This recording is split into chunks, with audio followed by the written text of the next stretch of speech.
Mambo ni mazuri. Nimeona hapo kuna zawadi ya mgeni rasmi, kufunga ibada.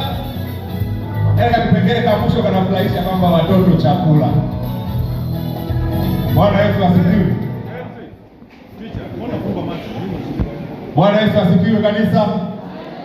Sasa walimu wote ndio wamesimama hapa mbele.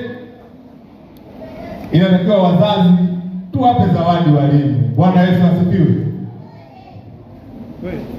Bwana Yesu asifiwe. Wazazi karibuni. Sijui tunatibu umekwaje. Karibu. Bwana Yesu asifiwe. Bwana Yesu asifiwe sana. Hili jambo ni kwamba hata ukitupa mkono tu waongera. Bwana Yesu asifiwe sana. Maana ratiba jinsi ilivyo kwenye ratiba yetu kwamba ilikuwa tusimame hapa, wazazi waonyeshe moyo wao jinsi wanavyotupokea kwa kile tunachokifanya, maana tunahitaji mwitikio kutoka kwa wazazi vile tunavyowafundisha. Je, kule vinafanya kazi huko nyumbani? Kwa hiyo hata ukitupa mkono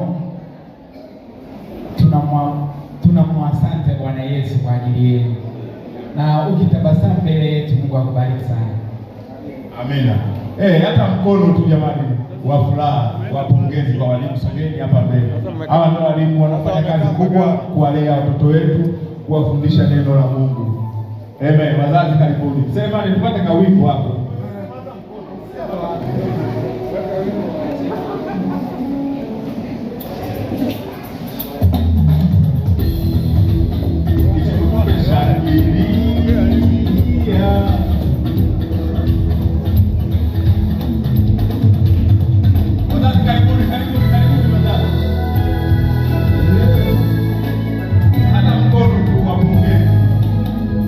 Kuwatia moyo walimu watoto wetu.